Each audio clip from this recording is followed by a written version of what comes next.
Hi guys, Carlos Agassi here. So, I'm answering your comment questions na sinenyo sa akin dun sa ating 1.1 million followers sa Meta. So, ang tanong ninyo, Idol, lagi ka na chichismis na nagsisteroids ka raw ng kabataan mo, kaya ikaw ang pinakamagandang katawan sa hunks. For your information, takot na takot po ako sa karayong. Ayoko sa doktor, dentist, o kahit anong derma. So, pag steroids kayo, magaganyan kayo, kailangan may supervision ng doktor. Tapos na-intriga pa nga ako, may kidney problem, di ba? So, masasabi ko lang, lalo na sa lahi natin, yung mga kababayan natin, kaysa purihin nila yung hard work tsaka discipline, ay lalaitin nila, hilahin nila pababa. Palibasan nung panahon na yun, ako yung nagpasimuno, hindi tayo nagmamalaki, nagsabi lang ng facts, na leading man na bukod sa gwapo, dahil galing commercials, marunong umarte, magaling umarte, kaya napiling leading man sa soap operas, teleserye, bida sa mga pelikula, malupit mag-rap, may katawan, may abs, dati payat lang or pogi lang, di ba? So tayo nagpasimula nun. So, nung time lang na yun, hindi uso yung fitness. Pinagtatawanan ako pag kumakain ako ng itlog. I was too advanced for my time. Marami nagsasabi pang Hollywood tayo, pero wala, masaya ako din eh. So yun, so ang intriga, sad to say, paninirang puri, minsan totoo, minsan hindi. May nagsasabi nga, may putok ako. Alam nyo ba na yung lahi namin? Lalo na pag half, alam naman namin na pawising kami. Mahilig kami kumain ng bawang, ng onion, ng ginger, kasi pampaganda ng katawan, anti-inflammation, antibacterial, antiviral. So marami siya mga health benefits. So alam namin na yung pawis namin medyo spicy. So kailangan maligo at mag-deodorant. Yun, sa kagaya ko, di ako mahilig magpabango. Kasi na-irritate yung skin ko. Pag nagpabango ako sa t-shirt, pero more of deodorant na hypoallergenic. Tapos nagtatanong na, Idol, masama ba mag-workout araw-araw? May mga social media na doktor, influencer, kung sino-sino nagsasabi masama. Everything in moderation, tama. Lahat ng sobrang healthy na pagkain, pag sobra sa calories, tataba tayo. Pag kulang, papaya tayo. Kaya calorie deficit madalas sinasabi. Or fasting. Kasi ang fasting, parang sleeping, healing. Sa workout, lahat na sobra masama. Kasi sinistimulate mo, not annihilate, para makapag-recover tayo. So, kaya sinasabi, train to stimulate. Kasi kung annihilate, na injured ka, yung mga stem cells ng katawan natin, muscle recovery, protein, kesa i-build and repair stronger muscles, nag-a-adjust sa environment. Parang pag malamig, after 1 week, nag-adjust na tayo, sanay na tayo. Pag mainit, after 1 week, mag-a-adjust yung katawan. Ganun din, pag maaga matulog, after ilang weeks, sasanay, mapupunta yung energy and resources niya para pagalingin yung injured na-injured mo na katawan, buto, tendon. Kaya don't trail to failure. Alam mo may failure mo and then close to failure lamang. Pero ako, kasi nung araw, ang mga tao nag-hunt muna bago makahanap ng pagkain. Ilang araw yun na walang pagkain. So, parang fasting, kaya rip na rip sila. Kaya yung mga lumalaban, di kumakain, parang aggressive. Pansin pag kumain kayo, kasi kailangan ng energy para magtunaw. Diba? Kaya yung mga nakakapag-workout na kayang kumain, good for you. Yung iba nasusuka kasi, lalo na pag legs or compound movements, deadlifts, squats, ganyan na tayo, clean and press, snatch, yung nervous system natin is overstimulate, nasusuka tayo yung energy nandun, wala sa digestion. Kaya mahirap yung mag-sports tayo nang may laman yun dyan, unless long distance runner ka, or ganyan. Or kung nag-work sa'yo, kaya lagi ko sinasabi, tama kayo, mali ako, I'm not your doctor, do what works for you. Ang ma-advise ko, train every body part. And then, yung may araw ka na active recovery. Ano yung active recovery? Swimming, para low impact, or walking, or yung sport na gusto mo. Yun na yung rest day mo, kailangan nagsisirculate. Kasi ngayon, nung araw, mahirap kumain, kaya walang overweight. Bihirang-bihira overweight, mayayaman. Ngayon, kahit mahirap walang pera, overweight. Kasi yung pagkain, madaling kumain, as ang trabaho, nakaupo lamang. Tapos mura na yung food, tapos hindi na siya organic na single ingredient. Ano na siya, man-made, maraming ingredient, mga chemical. Diba? Lalo na yung mga galing China, kung saan-saan. So, yun. Ito yung house under construction. Bawal pa raw, sabi ni Miss Pakita yung loob. So, yun. Ito lang ako sa farm. Very peaceful. Ayan.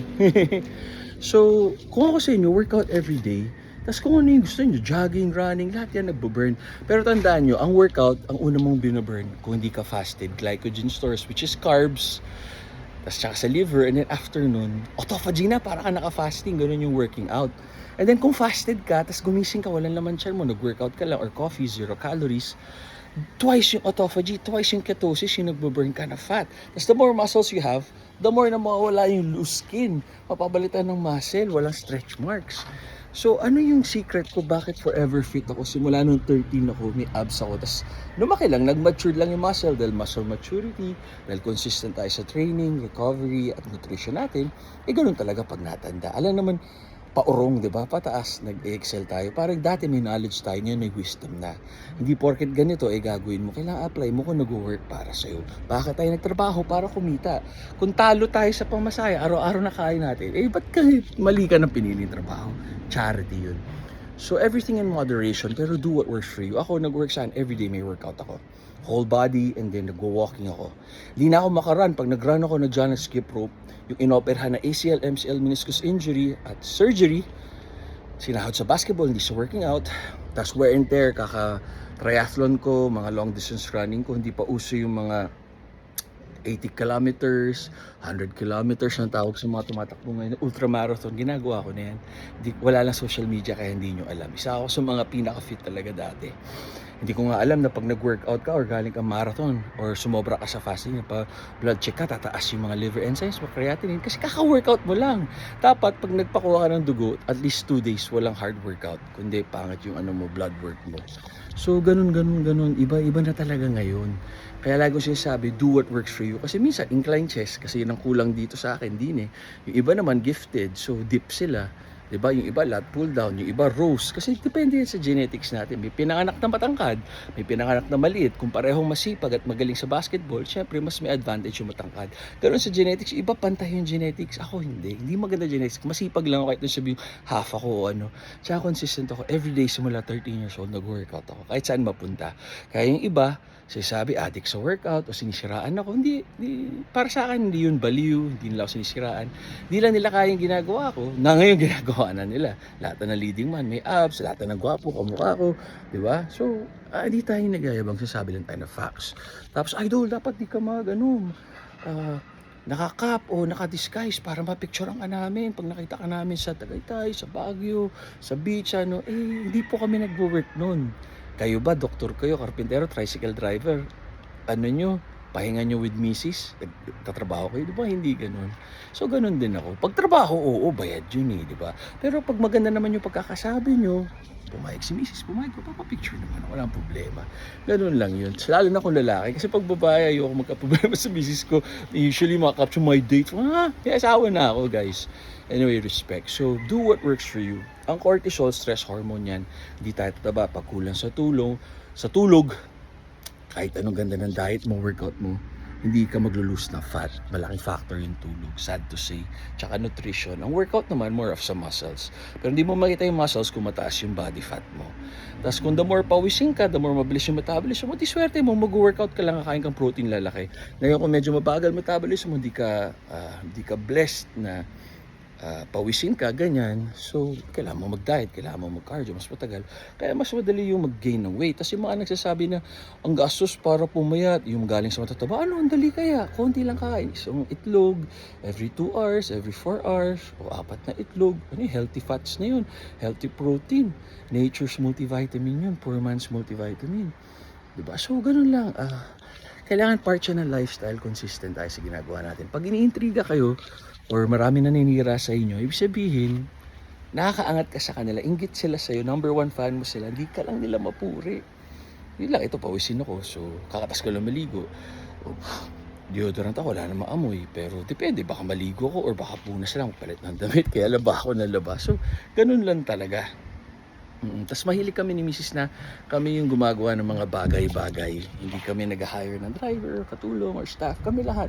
Pati editor, kami nag-edit lahat. Kasi mas kikita ka, mas enjoy mo, tsaka bilang creative director, bilang artist, mas nakipapakita mo yung gusto mo pag indie artist ka. Pag may contract ka or ganito ganyan, may obligations ka, limited yung pwede mo sabihin o gawin kasi bawal na may contract ka. So, sa mga nakakano dito, always give your best and God will do the rest. Kahit gawa ka ng kasamaan, just be a good person. And then, pag good person ka, don't expect anything. And in returns, iwas ka sa mga bad habits kagaya na nainom, na droga.